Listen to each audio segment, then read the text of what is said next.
Welcome back to city news. జీవితంలో పిల్లలు ఉండి, బంధువులు ఉండి, డబ్బు ఉండి, ఎవరు లేక దిక్కులేని బ్రతుకు అంటే ఇదేనేమో అనిపిస్తుంది. వైద్యశాలలో చికిత్స పొందుతూ కనిపిస్తున్న ఈ వృద్ధురాల్ని చూస్తుంటే. శుక్రవారం రాత్రి వృద్ధురాల్ని ఎవరో భయపడుతుంటే అది గమనించిన కానిస్టేబుల్ ఆమెను ప్రభుత్వ వైద్యశాలకు తరలించుకువచ్చి తన మానవత్వాన్ని చాటుకున్నాడు. ఈ వృద్ధురాల్ని మున్సిపల్ కమిషనర్ నైట్ షెల్టర్కు పంపిస్తానని బ్రతిమలాడినా వెళ్లలేదు.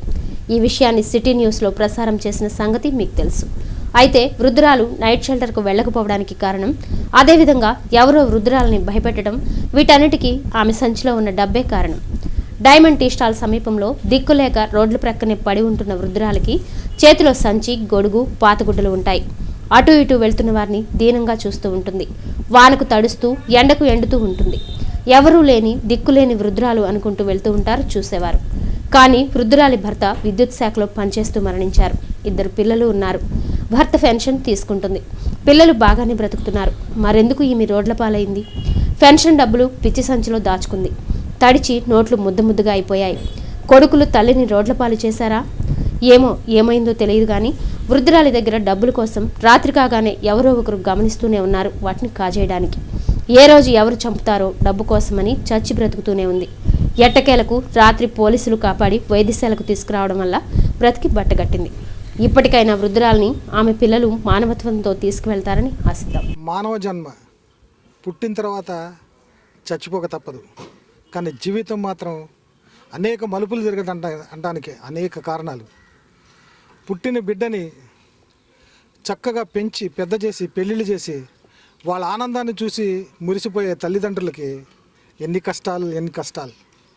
నిజంగా ఆ తల్లిదండ్రులు వృద్ధాప్యం వచ్చేసిన తర్వాత వాళ్ళని చూడకుండా రోడ్ల పాలు చేసినటువంటి పిల్లల గురించి అనేక సార్లు చెప్పుకున్నాం. అందులో ఈరోజు మరొకసారి చెప్పుకోవాల్సిన అవసరం వచ్చింది. ఏంటనంటే, ఈరోజు గవర్నమెంట్ హాస్పిటల్లో ఒక వృద్ధురాల్ని పోలీసులు తీసుకొచ్చి అప్పచెప్పారు.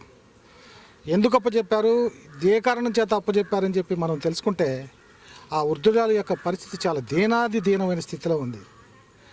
ఆమె చనిపోవటానికి ఒక పక్క సిద్ధంగా ఉంది. ఒళ్ళంతా గాయాలు, ఒంటి నిండా పుళ్ళు.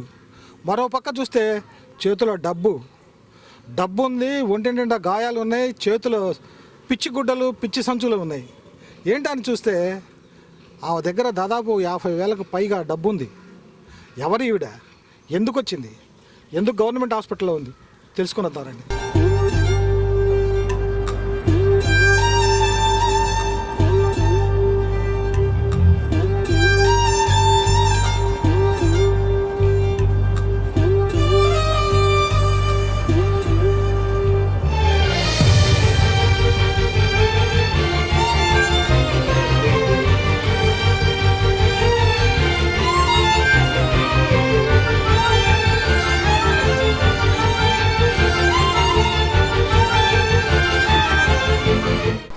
మనం ఇప్పుడు గవర్నమెంట్ హాస్పిటల్ లోపల భాగంలో ఉన్నటువంటి వార్డులోకి వచ్చాం. ఇక్కడ ఇందాక చెప్పుకున్నట్టుగా ఆ వృద్ధురాలు అదిగో మంచం మీద పడుకొని ఉంది.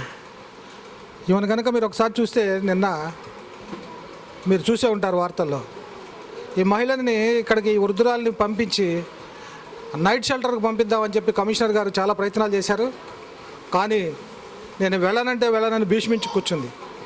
అయితే ఎందుకు అలా కూర్చుంది అని చెప్పి కనుక ఇప్పుడు మనం ఒకసారి ఆలోచించేటైతే, ఆమె దగ్గర డబ్బులు ఉంది. ఆ డబ్బులు ఎవరైనా కాజేస్తారేమో అనే ఉద్దేశంతో బహుశా ఇల్లు ఉండదు. కానీ ఆ వృద్ధురాలను కనుక చూసేటట్టయితే ఎంత దీనావస్థలో ఉందో చూడండి. పిల్లలు 2 ఉన్నారంటుంది. ఆ పిల్లలిద్దరు కూడా ఒక వ్యక్తి ఎలక్ట్రికల్ డిపార్ట్మెంట్లో పనిచేస్తున్నాడని చెప్తుంది. మరి కొడుకులుండి కూడా రోడ్డు పాలు అవడానికి గల కారణం ఏంటి? ఎందుకని ఆ విధంగా వదిలేసి వెళ్ళిపోయారు? తండ్రి ఇస్తున్నటువంటి, చనిపోయిన తర్వాత ఇస్తున్నటువంటి ఆ పెన్షన్ డబ్బులు కూడా ఆ సంచిలోనే పెట్టుకొని తల కింద పెట్టుకొని రోడ్ల మీద తిరుగుతూ ఉంది. ఏ పరిస్థితిలో ఇక్కడికి వచ్చిందో ఆర్ఎం గారు, డాక్టర్ గారు ఇక్కడే ఉన్నారు, ఆయన అడిగి తెలుసుకుందాం. 18, 11, 16 సాయంత్రం 7:20కి ఈ ఎం విజయలక్ష్మి వైఫ్ ఆఫ్ శివనారాయణ అనే ఈమెని ఒక కానిస్టేబుల్ తీసుకొచ్చి హాస్పిటల్లో క్యాజువాలిటీలో వదిలి వెళ్ళాడు. ఆమె చెప్పే విధానం ఏంటంటే, ఆమెను ఎవరో తరుముకుంటూ వస్తున్నారని చెప్తుంది. ఆ టైంలో ఆమె పోలీసులకి ఇన్ఫామ్ చేస్తే పోలీసు వచ్చి మన క్యాజువాలిటీలో అడ్మిషన్ చేశాడు. నేనంతా క్యాజువాలిటీలోనే ఉండింది. మన పైన చూస్తే మెడ మీద చిన్న గాయం అయి ఉండదు, అది పాత గాయము, ఇప్పుడు జరిగింది అయితే కాదు. ఒక గాయం అయితే ఉంది, దానికి ట్రీట్మెంట్ జరుగుతూ ఉంది. మార్నింగ్ ఇప్పుడు 1 గంటకి ఇక్కడికి ఫిమేల్ సర్జికల్ వార్డుకి ట్రాన్స్ఫర్ అవుట్ అయింది క్యాజువాలిటీ నుంచి కేసు. ఇమీడియట్గా ఆమె ఇక్కడ చీర మార్చుకుంటా ఉంటే ఆమె దగ్గర నుంచి ఈ డబ్బు మూట బయటపడింది.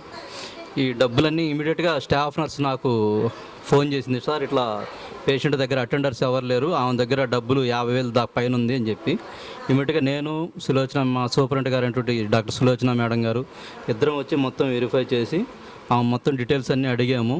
ఆమె ఆ డబ్బులన్నీ వాళ్ళ భర్త పెన్షన్ అని తెలుస్తూ ఉంది. వాళ్ళ భర్త ఎలక్ట్రికల్ డిపార్ట్మెంట్లో పనిచేస్తున్నట్టున్నాడు, చనిపోయాడని చెప్తుంది. ఆమె దగ్గర పెన్షన్ తీసుకున్నట్టు ఐడి ప్రూఫ్ కార్డు ఉంది, state bank of Hyderabad Tenali passbooks ఉన్నాయి. మొత్తం 100 రూపాయల కట్టలైతే ఒక 5 ఉన్నాయి. అవి కాకుండా ఇంకా 3,000-4,000 వరకు డబ్బులు విడిగా ఉన్నాయి. ఇవన్నీ ముందు ఇమీడియట్గా మేము ఏంటంటే పోలీసు వాళ్ళకి ఇన్ఫామ్ చేసాం. పిల్లలు ఉన్నారని చెప్తుంది, పేర్లు రామచంద్ర, శ్రీనివాస్ అని చెప్తుంది. కాకపోతే వాళ్ళు ఎక్కడ ఉన్నారంటే మాత్రం చెప్పలేకుందామి, వాళ్ళ అత్తగారి ఇంటికాడ ఉన్నారని చెప్తుంది అంతే. ఇంకంతకు మించి వాళ్ళ అత్తగారు ఊరు ఏందనేది కూడా చెప్పలేకుంది. ఇమీడియట్గా మేము పోలీసు వాళ్ళకి ఇన్ఫామ్ చేస్తున్నాము, దాని మీద దర్యాప్తు చేయమని చెప్తున్నాము ఎవరు ఏందనేది. ఆ ఎస్బీహెచ్కి సంబంధించిన ఫోన్ నెంబర్స్ అవన్నీ ట్రేస్ అవుట్ చేయమని చెప్పాను నేను మా కానిస్టేబుల్స్.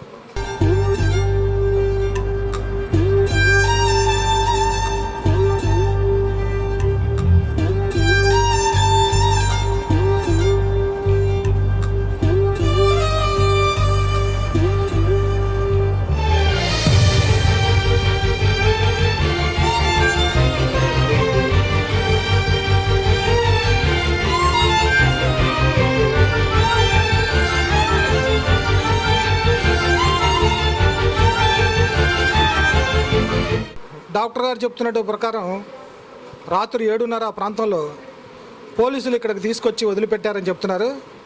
ఏ పరిస్థితిలో తీసుకొచ్చారు, ఎందుకు తీసుకొచ్చారు? అయితే డాక్టర్ గారు చెప్తున్నటువంటి ప్రకారం ఈమెని ఎవరో వెంబడించి తన దగ్గర ఉన్నటువంటి డబ్బులు కాజేయాలనే ఉద్దేశంతో ఉన్నప్పుడు తను పోలీసులకు చెప్తే ఆ పోలీసులు ఇక్కడికి తీసుకొచ్చి తను ఇక్కడ వదిలిపెట్టారని చెప్తుంది. తన కొడుకులు ఉన్నారని, తనకి ఇల్లు ఉందని, తన భర్త ఫంక్షన్ తీసుకుంటున్నారని చెప్తోంది. అయితే ఇలాంటి పరిస్థితుల్లో ఈ విషయం మీద ఏ విధమైన దర్యాప్తు చేస్తారో ఇక్కడ ఏఎస్ఐ గారు ఉన్నారు, ఆయన అడిగి తెలుసుకున్నాం. 12:30 1 గంట ప్రాంతంలో మా ఓపీ హెడ్ కానిస్టేబుల్ గారు ఫోన్ చేసి ఈ ఎంఎస్ ఫిమేల్ వార్డులో వృద్ధ మహిళ ఒక ఆమె అడ్మిషన్ చేరింది రాత్రి. ఆమె దగ్గర ఆమెకు అసిస్టెంట్ ఎవరు లేరు, ఆమె దగ్గర మనీ ఉందని చెప్తే మేము వెళ్ళి చూసామండి. చూస్తే ఆమెకి పెన్షన్ కార్డు, బ్యాంక్ పాస్బుక్లు, ఎస్బీహెచ్ అవన్నీ ఉన్నాయి.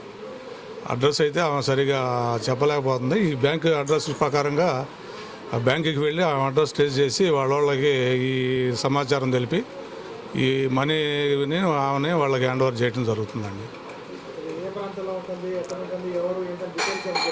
డీటెయిల్స్ ఏం చెప్పలేదు. ఈ బ్యాంక్ కార్డు ఆధారంగా మనం ఆ డీటెయిల్స్ ఆ బ్యాంక్కి వెళ్ళి తీసుకుని ఆ ట్రేస్ అవుట్ చేస్తాం అడ్రస్. అది వాళ్ళకి దాంట్లో నామినీ పేరు ఎవరైనా ఉంటే వాళ్ళకి ఇన్ఫర్మేషన్ చేసి, వాళ్ళ ఫోన్ నెంబర్లు ఉంటే వాళ్ళకి ఇన్ఫర్మేషన్ అందజేసి వాళ్ళని పిలిపించి వాళ్ళకి హ్యాండ్ ఓవర్ చేస్తాం.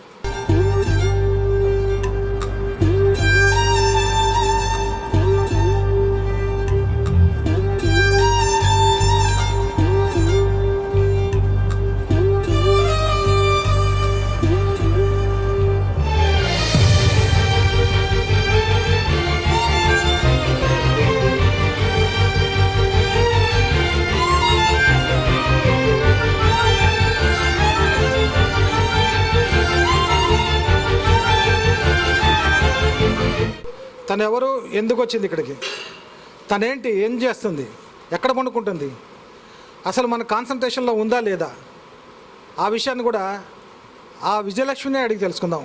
ఎవరైతే బాధితురాలు వృద్ధురాలు ఉందో ఆమె అసలు ఏం చెప్పుద్దో అడుగుదాం. రోజు అక్కడ పడుకుంటున్నానుగా మట్టిలో పడుకుంటున్నా. అక్కడ నాగరిపేట గాంధీ బొమ్మ దగ్గర మట్టి ఉంటుంది, వారు అక్కడ పడుకుంటాను. ఊరి దగ్గరే పడుకుంటున్నాను. ఈ డబ్బులు అన్నీ వచ్చాను నా పుస్తకం నా మాయన పోయినాడుగా, నా సింగనారైనా, అందుకని పింఛన్ వస్తుంది నాన్న. ఆటో బాకలేమో పెంకులన్నీ పడిపోయినాయి. నా పేరు పెద్దని విజయలక్ష్మి. నన్ను నాశనం చేశారు. ఇక్కడ వచ్చా, నా ఇల్లు ఇక్కడ ఉందని ఇక్కడికి వచ్చా. గడ్డి బారేశారు. గుడి దగ్గరే మట్టిలోనే మట్టి దగ్గరే ఉన్నా అగో నా వాకల మీద కనపడుతున్నవి. ఇప్పుడు ఆ డబ్బులన్నీ అందులో పెట్టావు కదా, అన్నీ నలిగిపోతా ఉన్నాయి కదా, ఎక్కడ పెట్టుకోవడానికి లేదా ప్లేస్? ఎక్కడా లేదు. ఎక్కడ పెట్టుకుంటామో పుట్టలో పెట్టుకోవాలి. నీకు పిల్లలు కానీ నీకు సంబంధించిన వాళ్ళు ఎవరు లేరా? ఏదైనా ఎప్పుడన్నా వస్తారు, పళ్ళు ఉంటాయిగా ఉద్యోగాలు చేసుకొని ఎప్పటికీ నోటికి ఆదివారం ఎప్పుడూ వస్తారు. ఏ ఉద్యోగాలు చేస్తారు, ఎక్కడ ఉంటారు? కరెంట్ ఆఫీసులో కొట్లో పను ఎక్కడ ఉంటారు, చేస్తారు. ఇంటికి పిల్లల పేర్లు ఏంటి? నీ పిల్లల పేర్లు? రామసుందరు, శ్రీనివాసు ఉన్నారు. చాలా మంది ఉన్నారు పేర్లు. ఎక్కడ ఉంటారు ఇద్దరు? తోటలోను ఒక కరెంట్ ఆఫీసులో పని. మరి నువ్వు ఈ డబ్బులు పెట్టుకొని రోడ్డు మీద ఉంటే ఎవరైనా కొట్టరా నిన్ను? అదిగా ఎత్తుకుతున్నాయి. అందుకని సంచలో పెట్టే కాగితాలు పిచ్చి కాగితాలు చెప్పి కాగితాలు పెట్టుకున్నా. ఇంకా వస్తున్నారు, అందుకని పోలీసులు వచ్చారు. ఎక్కడ ఏ ప్రాంతంలో వచ్చింది రాత్రి నీ దగ్గర వాళ్ళు?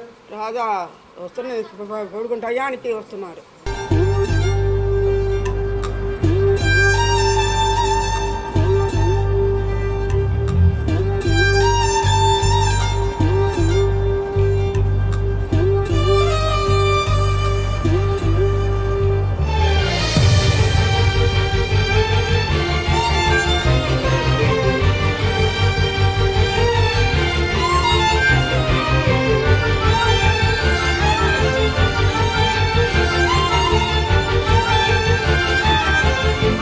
కొడుకులు ఉన్నారు, కుటుంబం ఉంది, భర్త లేడు, కానీ రోడ్డు పాలైంది.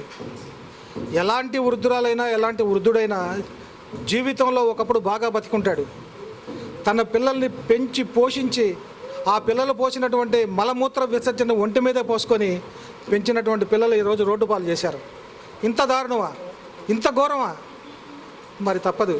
ఒకప్పుడు మీరు కూడా తప్పనిసరిగా అదే పరిస్థితుల్లో అదే వృద్ధాప్యంలో ఉంటారని గుర్తుపెట్టుకోండి.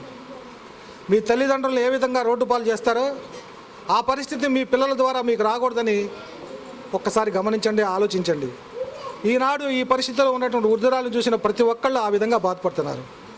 ఇలాంటి పరిస్థితుల నుంచి ఇప్పుడే రాబోయే రోజుల్లో మీరు మీరు మీరు ఎవరైనా సరే మీ పరిస్థితిని ఒక్కసారి ఆలోచించుకోండి. ఇలా రోడ్ల పాలు చేయకండి.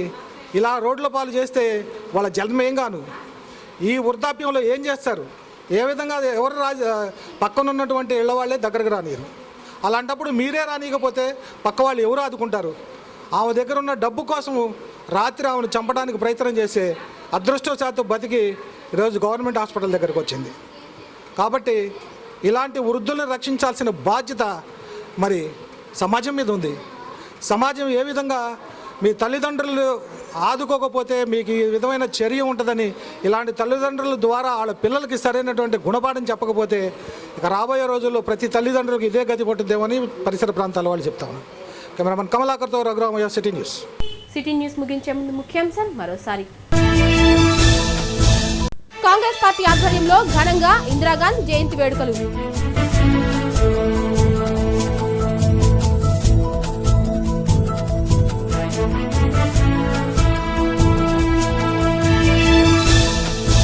అందరూ ఉన్న రోడ్ల పాలవుతున్న వృద్ధుల్ని కాపాడేదెవరు?